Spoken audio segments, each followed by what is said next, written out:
এত ঠান্ডা পড়েছে বন্ধুরা, সকাল করে ঘুম থেকে একদমই উঠতে ইচ্ছে করে না, তবুও তো উঠতেই হবে। আর শীতকালটা আমার কোনো দিনই পছন্দ ছিল না।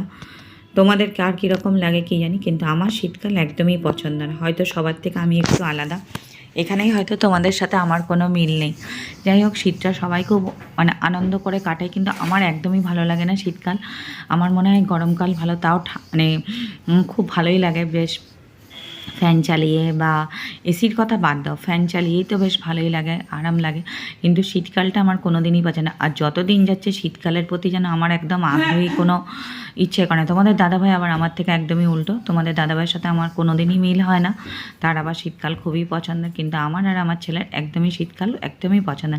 যাই হোক, সকালে ঘুম থেকে উঠে বাসি বিছনাটা তো তুলতেই হবে, তারপরে তো রান্নাবান্না থাকে। কিন্তু রান্নাবান্না করতে একদমই ইচ্ছা করছে না, তাই ভাবলাম যে আর অনেক দিন তোমাদের সাথে ভিডিও শেয়ার করা হয় না। আসলে কি বলতো, সময়ের চাপে পরিস্থিতি না অনেক কিছু পাল্টে গেছে এখন, কোনো ইচ্ছাই করে না।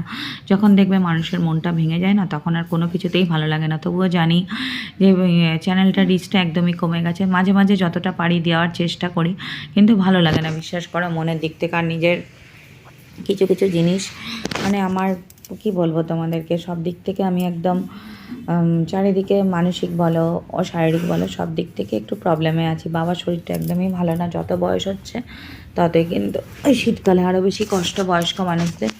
তা যাই হোক, বা আমাদের যতটা ভালো রাখা যায় সেটাই চেষ্টা করতে হবে। আমার বাবার শরীর খুবই খারাপ, তোমরা তো যারা আমার ভিডিও দেখো বা জানো, খুবই খারাপ বলতে গেলে। এখন তো একদমই পারে না হাঁটাচলা করতে, খুবই কষ্ট হয়। যাই হোক, এই হলো কথা, কিন্তু এই নিয়েই রয়েছে। তো এখন আমি বিছনাটা ভালো করে গুছিয়ে নেব, গুছিয়ে তারপরে যাব রান্নাঘরে। হ্যাঁ, রান্নাঘরে না আমার খুব ভালো রোদ পড়ে, এটা আমার কাছে ভীষণ ভালো লাগে।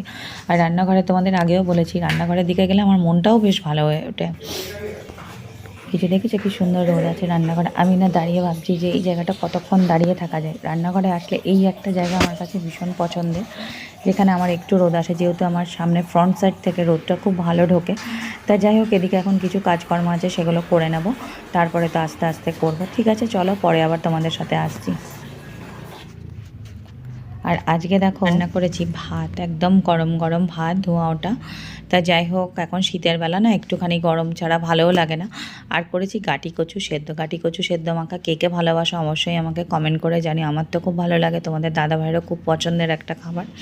আর এখানে করেছি একটু পনিরের তরকারি। এটাই হচ্ছে আজকের মেনু। তা কেমন হয়েছে অবশ্যই জানিও।